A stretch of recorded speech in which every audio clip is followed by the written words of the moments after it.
If you've ever wondered why certain SPFs break you out, flakes on your face, or leaves like a white cast, but not for your friend, it's not you.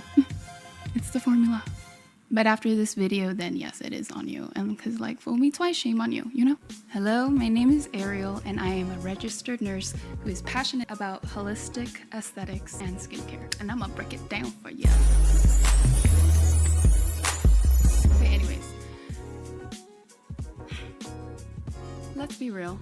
Picking sunscreen can feel like dating. Overwhelming, confusing, and full of disappointments. So today, we're gonna take out the guesswork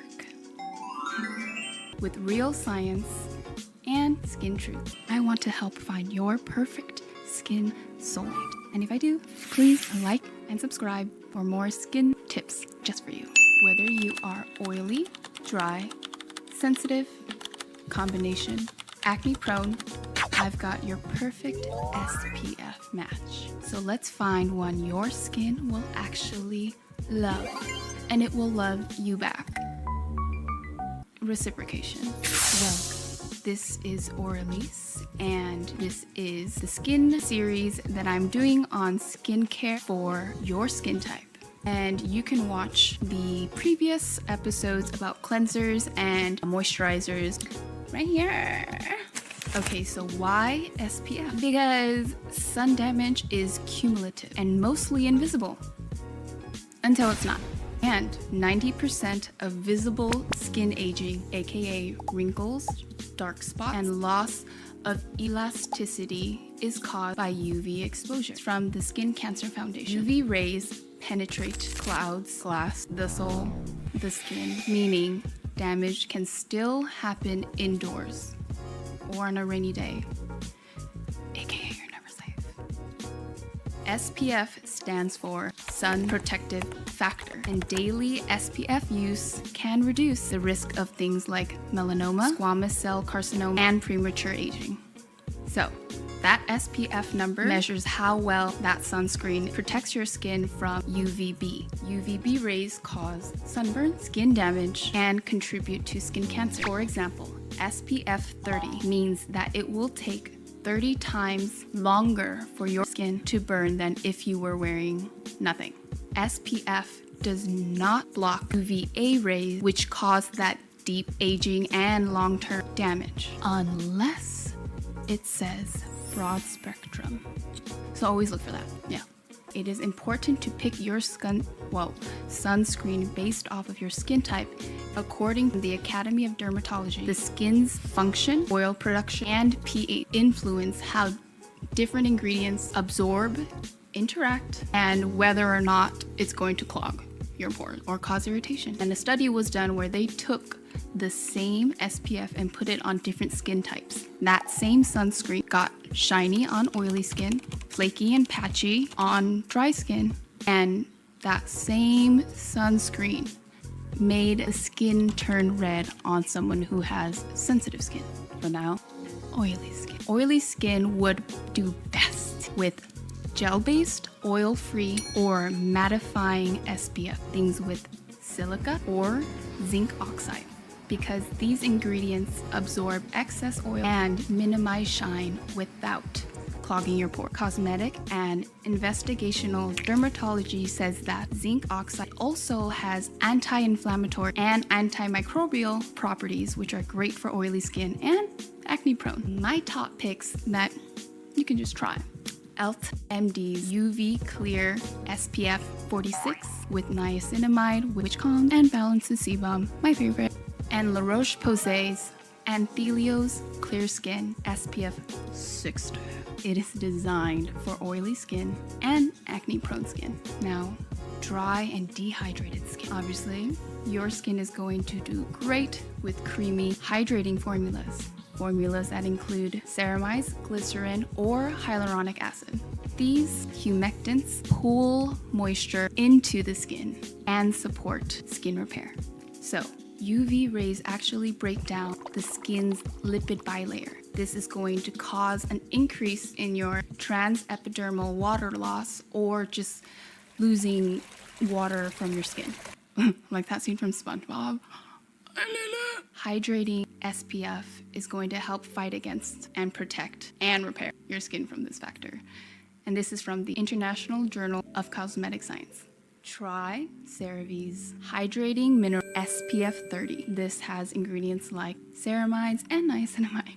Or Supergoop Glow Screen SPF 40. This one will really help your skin feel very hydrated and just give yourself like a little subtle radiance and glow.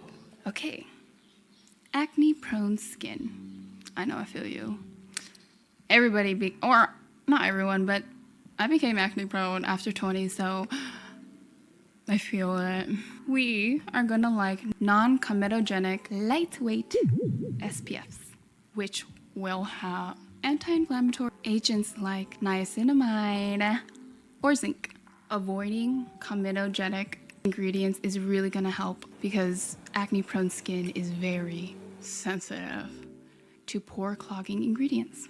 Again, from the journal Clinical and Aesthetic Dermatology, a study was done that showed mineral sunscreens with things like zinc oxide are less likely to clog pores and going to help reduce redness. Niacinamide is also going to help regulate that oil production. Come on, oily skins. This one, we're on it together, okay? Pretty much. Some things to try with my acne-prone sisters. Neutrogena's Clear Face Liquid Lotion, SPF 55. And again, Elta MD's UV Clear SPF 46. That's a really random number, you know? My sensitive skins. I know you've tried everything. Try one more time. And this time, 100%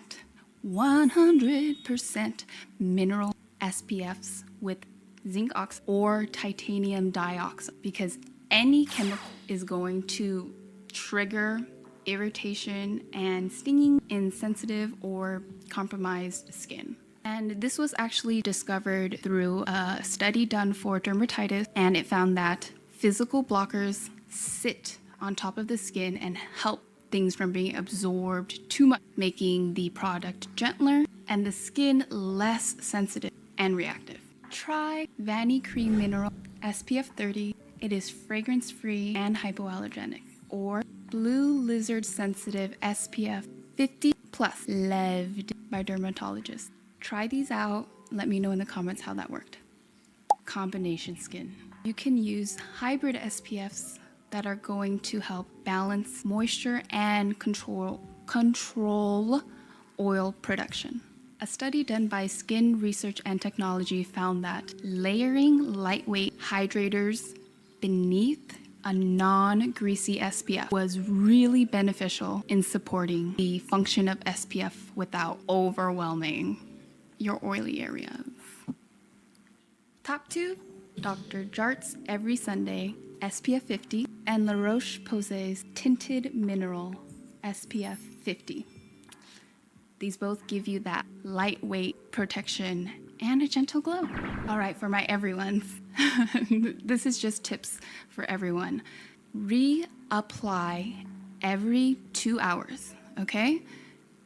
This I found difficult, especially if you do wear makeup, but do not think that you are protected all day after one application. And if you can't reapply because you have makeup, I found that finding a spray sunscreen and just tapping it on my skin for days like when I had like a shoot or no, yeah, that's it. I don't really wear like makeup like everywhere because like I'm sweaty. But yeah, that helped kind of like, that was the solution that I just tried for when I would wear makeup. I said it before, but I'm going to say it again. Use at least SPF 30. Okay. Just like, honestly, ladies, don't date a man unless they're 30 plus. Same thing with your SPF, okay? And a nickel-sized amount is all you need, okay? Because if you get a good one, it's a little expensive and you gotta reapply every 2 hours. Like, just a nickel size is enough, okay? That's a like money saving hack.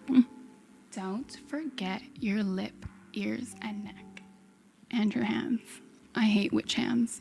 I have to wear, or I have to use hand sanitizer all the time for work, and oh my goodness, yes, your hands will show your age, even if you won't say it.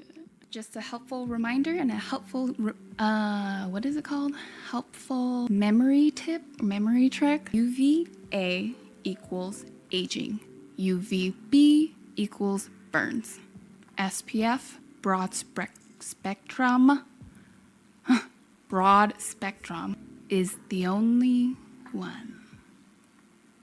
If by now you are still unsure what your skin soulmate is, leave me a comment and I'll help you pick one. So don't forget to reapply, like, subscribe, and share.